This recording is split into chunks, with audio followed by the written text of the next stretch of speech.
Welcome all.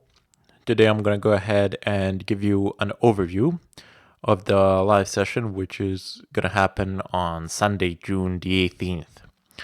So let's just go over a few slides. I don't have a lot, just maybe 4 or 5 slides to tell you a bit about the subjects that I plan to cover during the session.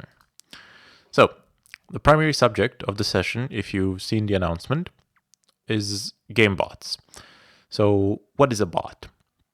Well, a bot is a piece of software which can automate and mimic the tasks that a user would perform.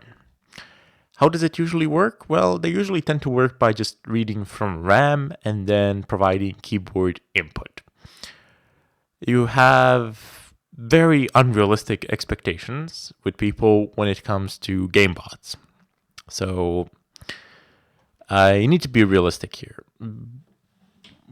First off, we're going to start. I was planning to start off by making a chess bot.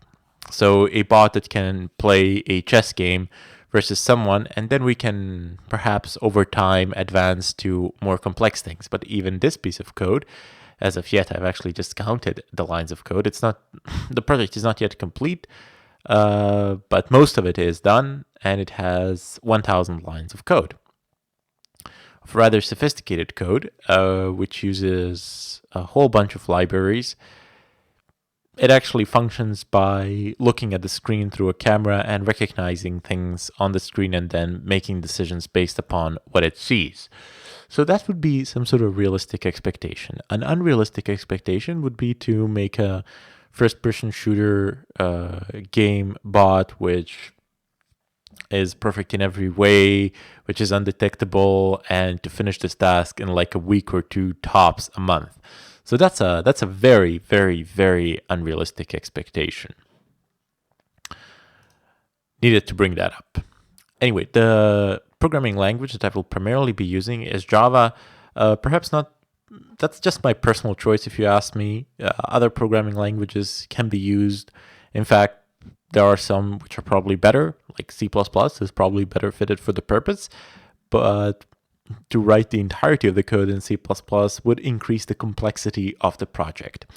To just use partial C++ code and then load it through Java is perfect in my opinion, and that's what I like doing. I just like using Java. That's just my personal preference. There is no I wouldn't be able to give you hands down set of technical reasons that confirm beyond any doubt that Java is the best programming language for this purpose. So it's just my personal choice, and that's going to reduce the complexity of the project, and it's going to be easier to explain it all, how it works, how it functions, how we're going to make it, etc. to everybody who is listening.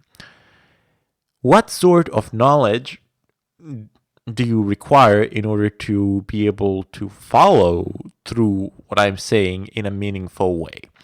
Well, certainly you will need to be at least well acquainted with Java syntax. So I'm sorry, but you do need to know that. I won't be explaining during the live session what, for example, an integer in Java is or something like that.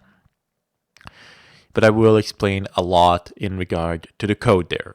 So that's very, very important for you to at least have a general understanding there in regard to Java syntax and in regard to a good amount of programming concepts.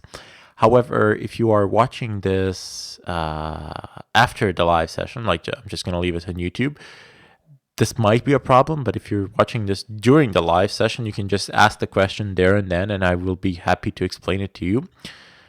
And if you watch it at some other point in time, just tune into the next live session and ask as many questions as you wish. Okay. So which detection methods exist for bots and what are the countermeasures?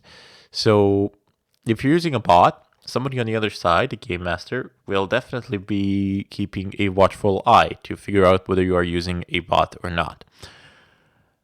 Well, they can do this in several ways. They can observe your in-game behavior.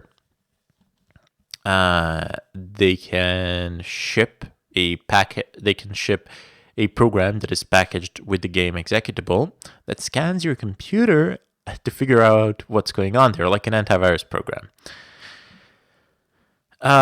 Good news is that both of these things are there. There are countermeasures to both of these methods, and you can safely bypass both of them. You just, the primary requirement for bypassing them is a lot of knowledge and skill, and a lot of time on your hands to actually be bothered with it, to invest like a year worth of time in order to be able to construct something like that.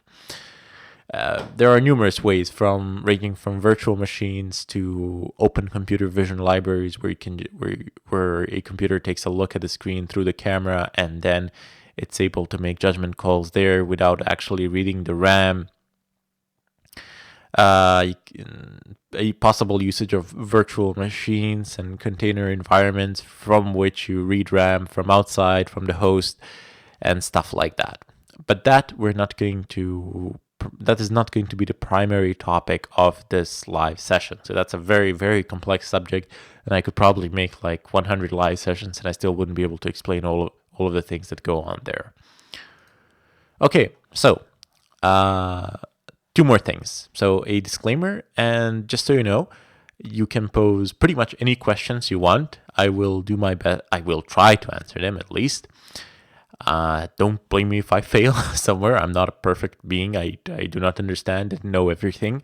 So pose your questions. I will look at them and I will do my best to help you all out.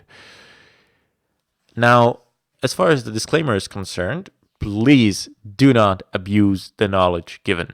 So please do not do that. I really do not endorse such activities.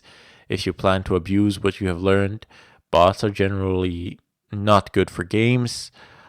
They tend to have a negative impact on the economy, on the in-game economy, and on the gameplay, etc. So I am only making this for educational purposes and no other reason, really. So I'm going to go ahead and bid you all farewell, and I hope to see you all in the live session where we can hang out, code, learn, and have fun.